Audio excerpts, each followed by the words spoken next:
What up, y'all? Welcome to episode 2, boom, of the Prophletics Podcast. As you see, I kind of changed up the scenery a little bit, trying to get more comfortable in the podcasting space and kind of see where I fit in and, with the entire scenery situation and, make some adjustments as I go.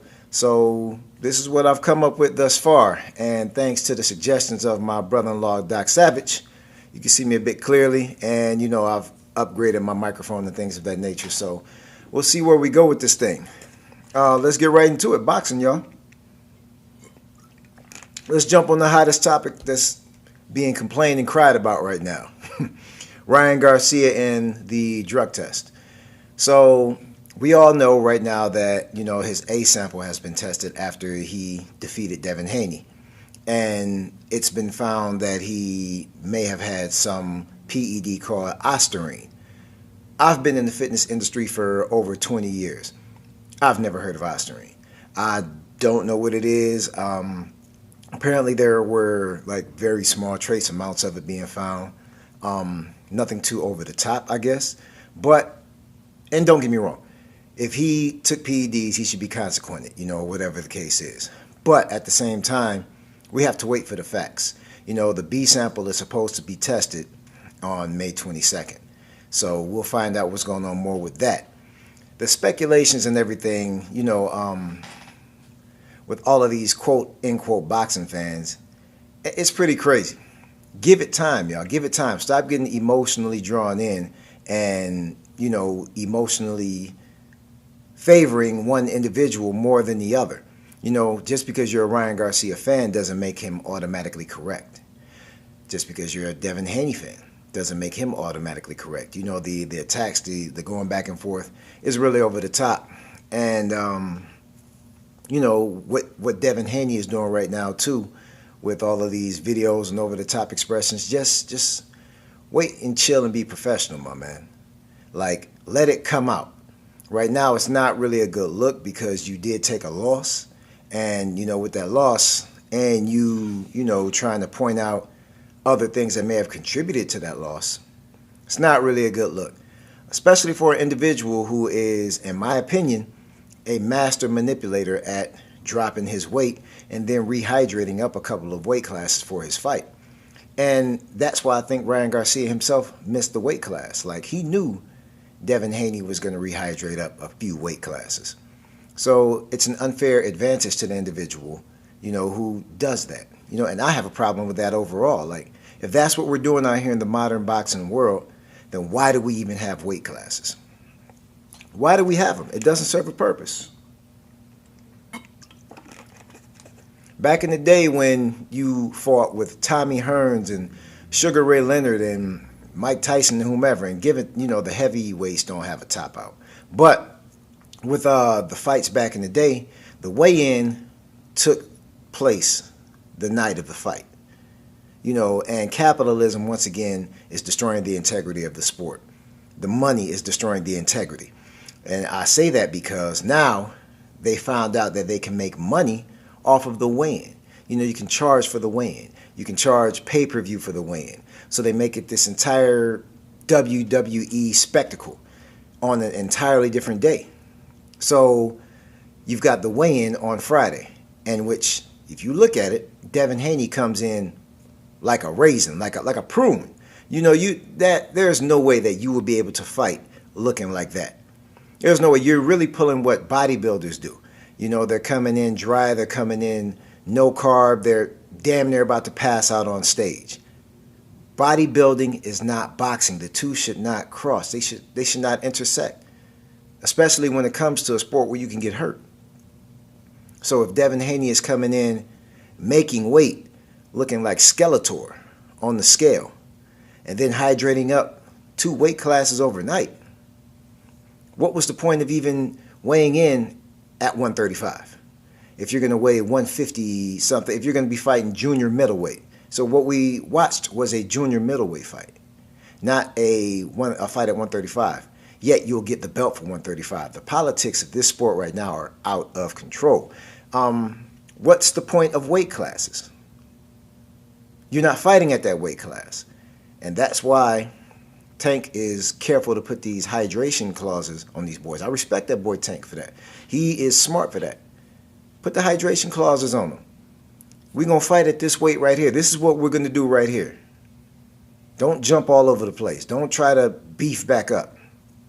That's one issue I got with David Benavidez. He lost his belt twice on the scale. Twice. I only knew about one time. Somebody corrected me and told me that he lost it twice on the scale.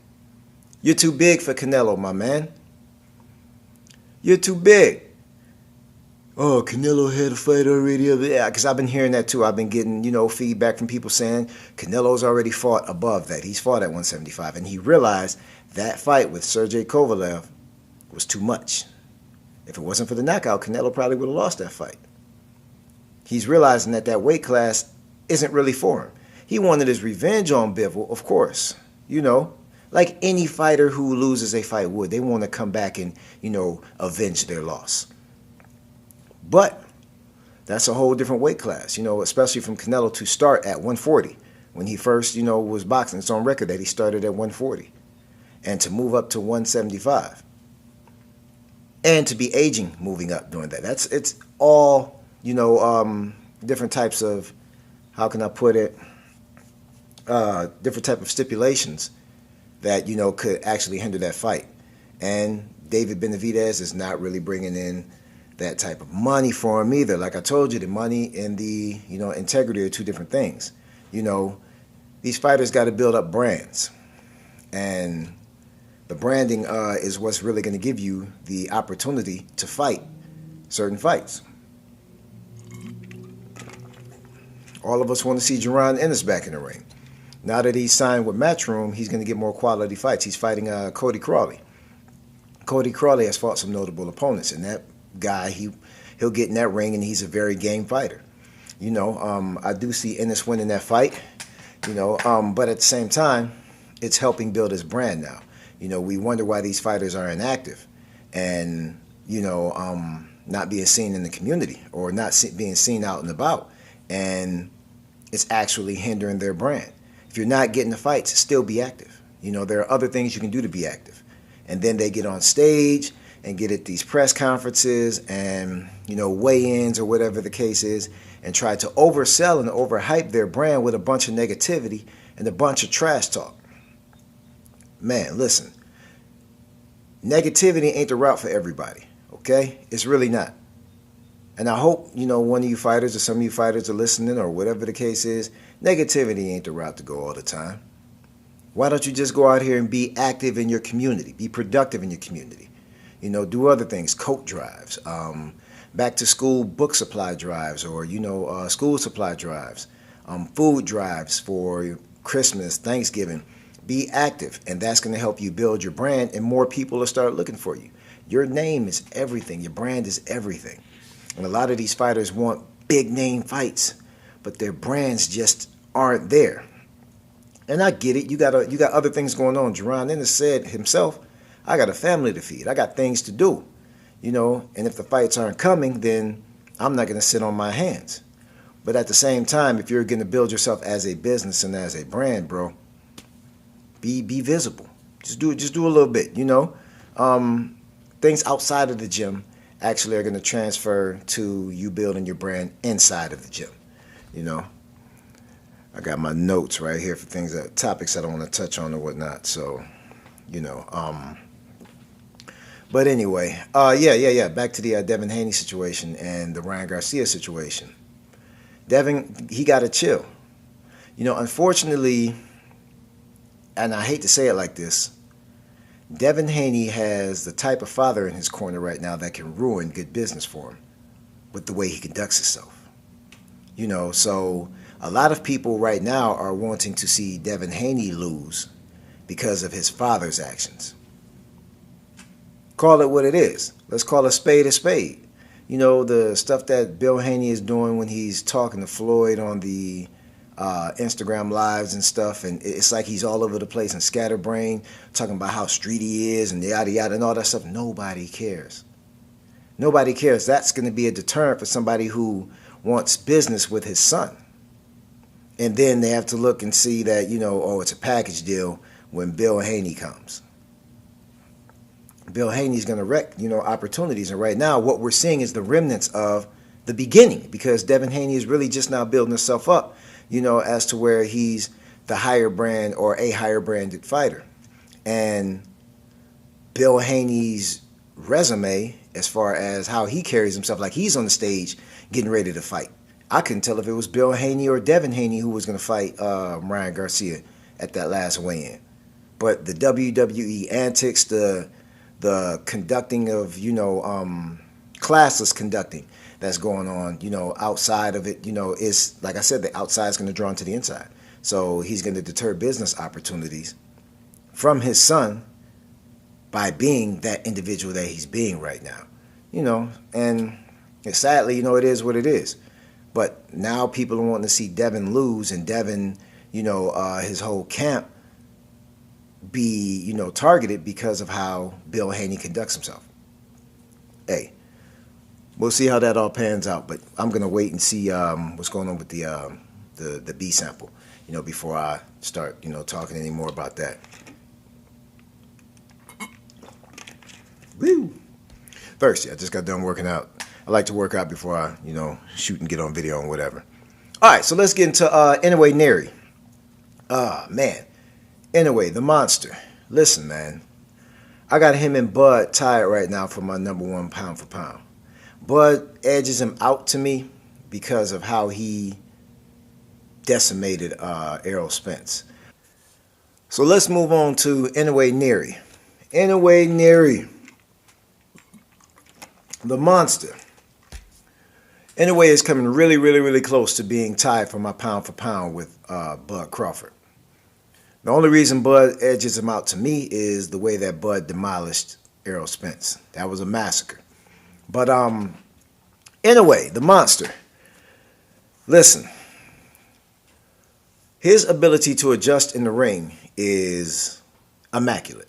So right now what you have is a lot of Inoue haters, people who are saying, oh, Inoue needs to fight in the States. Inoue needs to come to the States to fight. He does not need to come to the States to fight. For what? For what when he's wrecking shop over there? There's nothing to prove over here, and the politics over here are trash. We just discussed some of the politics earlier with the weight classes, or weight class manipulation. But with Inoue and Neri, with Inoue's ability to adapt to that left hand thrown by, that looping left hand thrown by Neri, puts him in an entirely different class to me. Being able to adapt mid-fight is a huge, huge, huge key for success for longevity in career. So if you got a sparring fighter and, people, who have sparred or fought or whatever, they're going to understand the analogy. If you've got someone who doesn't throw that looping left hand a lot or at all, you're not going to be used to seeing it. So when you get hit with it and then adjust mid-fight during it to not get hit with it again, because Neri couldn't spit on him with that shot if he wanted to after that. That shot was completely out of there. He was rolling under the shot or shooting under the shot after he threw it because he knew good and well he was going to throw that looping shot the entire time. His ability to adapt and then come back and get the knockout is something serious. Anyway, number 2 pound for pound on my list. Man, something serious. Next on the menu, Tank Davis, Frank Martin. I like this fight. I don't know too much about Frank Martin, but I have watched a few of his fights, studied a few of his training mechanisms or whatnot. And I've got Tank for the maybe 7th or 8th round stoppage. In my opinion, Frank Martin moves around too much. He might get a shot in, and then he circles around the ring a lot. Runs around the ring a lot. And that really disengages the fight. Tank's going to go hunting. Tank's going to go in and look for a massacre. And Tank is on an incline. I like where Tank Davis is right now, personally. He's really on an incline. Tank said a few things at that press conference that really impressed me. And one of the things was, as him and Frank Martin were, exchanging jabs or whatnot, Tank was like, Frank been out there, drinking and partying with Ryan Garcia. And he told him to his face, like, man, you not that guy. Like, you can't afford to be out here kicking it and partying. You can't, and you can't be. And if we think about it, Floyd, when Floyd was out there, fighting or whatnot, Floyd would, go party, go chill, go hang out, but we never saw Floyd drink and we never saw Floyd smoke. And Floyd would get up at 2, 3 in the morning or straight from the club and run. His discipline was, magnanimous. It was out of there. And he's pretty much telling Frank Martin, like, man, you're not disciplined enough to do that. And then think you're going to step in the ring with me and get this dub. And Frank tried to deny it at first, like, nah, you ain't seen me. And, Tank brought that proof on him. And then there was another comment being made where Frank Martin said, all this guy does is tweet. And Tank's reply immediately was, well, that's what I do. I'm not out in these streets, so I tweet. Listen, with him saying those two things right there, that means he is disciplined, he's focused, he's not in these streets, he's not playing, he's not smoking, he's not drinking. He is completely 100% dedicated to his craft. That's a problem for anybody who wants to get in the ring with him, or anybody who thinks they want to get in the ring with him. That's an extreme problem. Tank is still on the incline as far as skills development and, becoming, a top 5 pound-for-pound fighter. Gervonta Davis, man, he's here. He's here and he's real. So I definitely got him for the W. You got Lomachenko Kambosos coming up this weekend. On that one, I got Loma winning. And to keep it solid with y'all, with the Loma and Devin situation, I had Loma winning. I did. I had Loma winning, but I personally think that the politics of the sport, the politics of the sport wrecked the integrity of the sport, and they wanted to put their money behind the younger fighter because, Loma's, getting up in age as far as boxing standards are concerned. So, but anyway, Loma Kambosos. Kambosos a very game fighter. He'll get in there, he'll throw with you. He just doesn't have the defensive prowess to deal with what Loma's going to present to him. And I like Kambosos. He goes out there, swings, and he'll do his thing. He'll give his all. But with the way that Loma works and that his mind works and that how his feet work and his technique, he's going to start really, really pulling away with this thing about the 4th or 5th round. We're going to see the difference between the two right then, and Loma's going to start widening that margin. I'm not sure if it'll be a knockout or whatnot. Maybe a unanimous decision, but I can't really see it being a knockout because, like I said, Kambosos is very, very, very game. And that's pretty much all I'm going to touch on today. Oh, yeah, and the Shakur Stevenson fight coming up, too. I forgot about that one. Didn't put it in my notes. I don't know the guy he's fighting.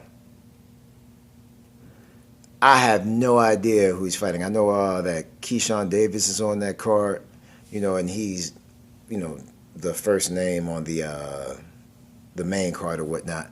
But at the same time, right now, Keyshawn Davis has the bigger brand than Shakur Stevenson. In my opinion, he's been more active. The inactivity is destroying these fighters, and I like the way Shakur Stevenson fights.